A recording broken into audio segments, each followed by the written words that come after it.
जय श्री कृष्ण मित्रों, आइए देखते हैं सुमित ज्ञान यूट्यूब चैनल में। स्वागत है आप सभी लोगों का हमारे सुमित ज्ञान यूट्यूब चैनल में।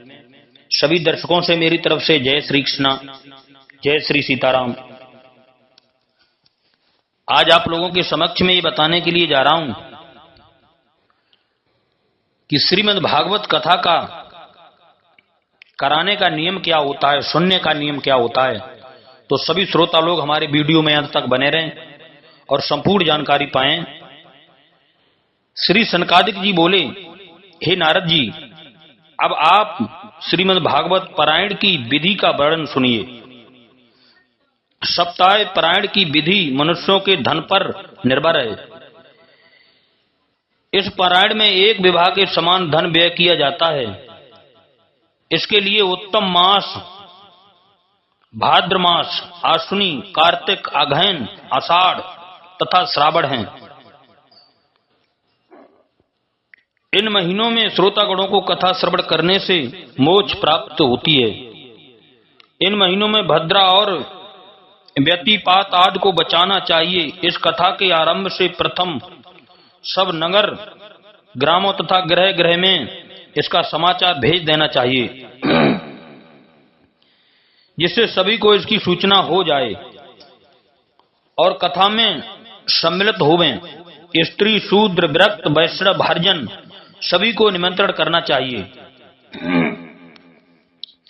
किसी का अपमान न करना चाहिए।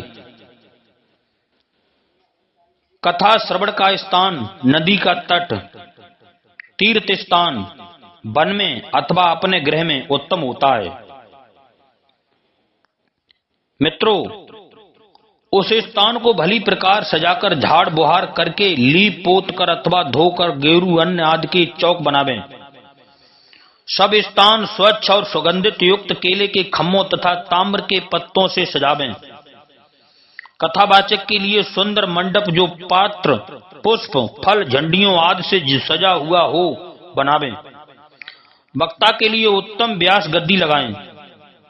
वक्ता यदि उत्तर की ओर मुंह करके बैठे तो श्रोता गढ़ पूर्व की ओर मुंह करके बैठें। वक्ता श्रोता दोनों के मध्य में पूर्व दिशा अवश्य आ जानी चाहिए। वक्ता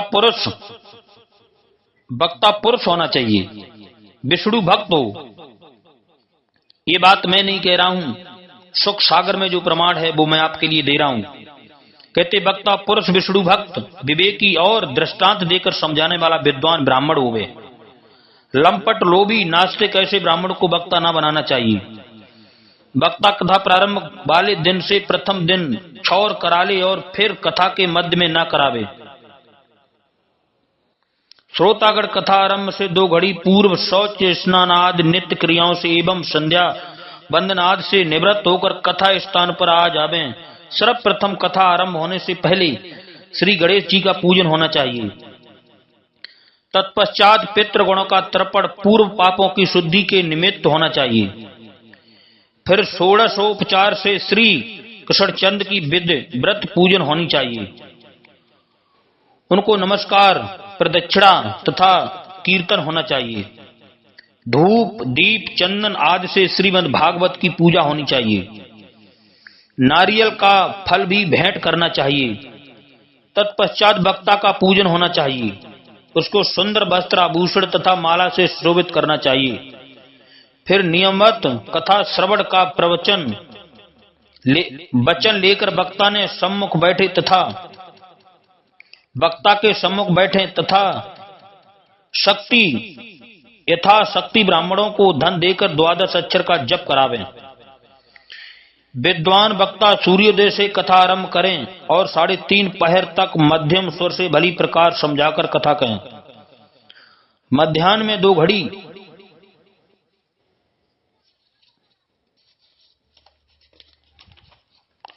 कथा का विश्राम रखें। कथा के मध्य में मलमूत्र आदि के लिए न जाएं। अल्पाहार करें। एक ही समय सूक्ष्म भोजन करें। यदि निराहार रहें तो अति उत्तम है। फलाहार अथवा घी दूध पीकर ये रह सकता है। उपवास की अपेक्षा स्वल्पाहार करके रहना अति उत्तम है। सनकादिक बोले, हे नारद जी, जिस प्रकार जिस पुरुष ने विष्णु मंत्र की दीक्षा नहीं ली है या जो नास्तिक हैं वह कथा सुनने का अधिकारी नहीं है। श्रोताओं को ब्रह्मचर्य से रहकर भूमि पर शयन करना चाहिए, पत्तल पर भोजन करें। दाल, मधु, तेल, गरिष्ठ अन्न तथा बासी अन्न, काम, क्रोध, मद, मान, मत्सर, लोभ, दंभ, मोह आदि सबको छोड़ दें। निर्धन, रोगी, भाग्यहीन, पापी, पुत्रहीन तथा सन्यासी इस कथा को अवश्य श्रवण करें।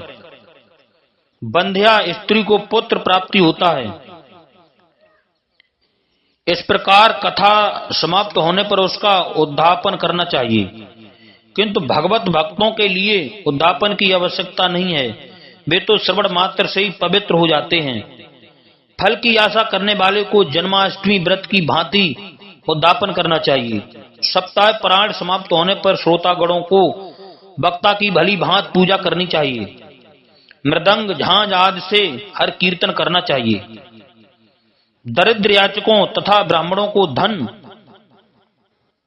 अन्न, वस्त्रादि देना चाहिए। दूसरे दिन व्रत श्रोताओं को गीता पाठ कराना चाहिए और ग्रस्त श्रोताओं को 10वें स्कंद के श्लोकों से विधि पूर्वक खीर, मधु, घृत, तिल, जब मिश्रित सामग्रियों से हवन करना चाहिए। तत्पश्चात विष्णु सहस्त्र नाम का पाठ कराना चाहिए। इन कर्मों के समाप्त होने पर 12 ब्राह्मणों को उत्तम भोजन, खीर और मध मिश्रित कराना चाहिए। उन्हें सुवर्ण और दूध वाली गौ का दान करना चाहिए। यदि वे विशेष धनवान हैं तो सोने का सिंहासन बनवाकर उस पर श्रीमद् भागवत ग्रंथ रखकर वक्ता को देवें। इस प्रकार प्राण समाप्त होने पर श्रोता को इच्छुफत फल प्राप्त होता है तथा धर्म, काम, मोक्ष ये चारों ही पदार्थ सहज में प्राप्त हो जाते हैं। सूत जी बोले, हे शौनक जी, श्री शौनकादिक ने इस प्रकार सप्ताह पारायण विधि समझाकर 1 सप्ताह तक भागवत कथा सुनाई। इसके पश्चात सबका मनोरथ पूर्ण करने वाली कथा को विधिवत समाप्त किया। इस कथा को सुनकर नारदादि सभी ऋषिगणों को अलौकिक आनंद प्राप्त हुआ।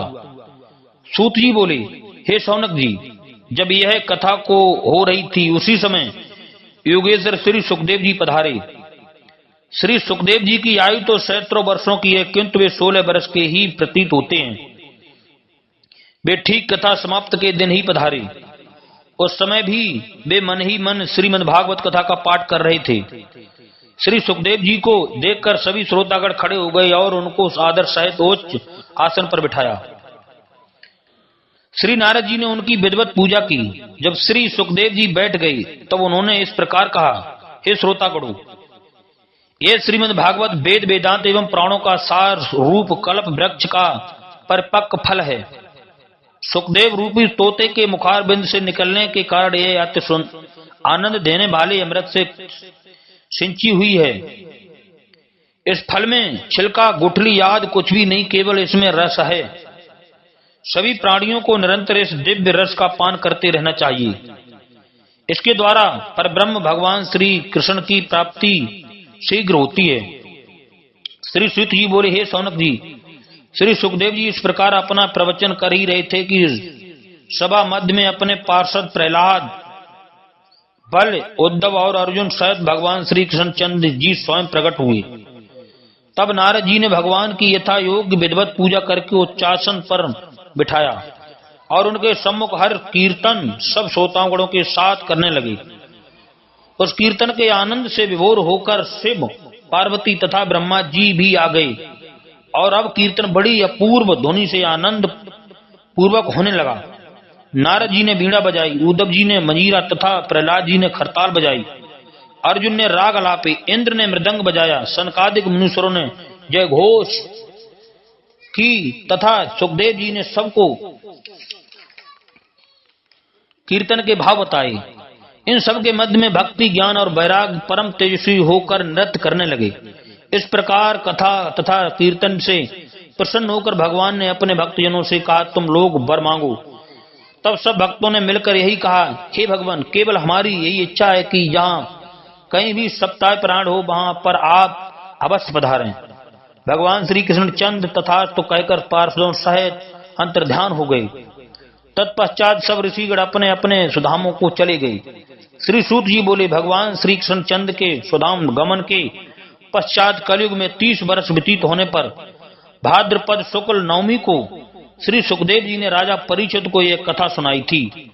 उसके पश्चात कलयुग में भी 100 वर्ष व्यतीत हो जाने पर आषाढ़ शुक्ला नवमी को गौकर्ण ने धुंधकारी प्रेत को यह श्रीमद् भागवत कथा सुनाई थी। तत्पश्चात कलयुग के 30 वर्ष और व्यतीत होने पर कार्तिक शुक्ला नवमी से सनकादिक ने यह श्रीमद् भागवत की कथा नारद जी से कही थी। जय श्री कृष्ण। मित्रों, हमारे चैनल को सब्सक्राइब करें, लाइक करें और भी ज्ञानवर्धक वीडियो आप लोगों को सुनने के लिए मिला करते रहेंगे। जय श्री कृष्ण, जय जय श्री सीताराम।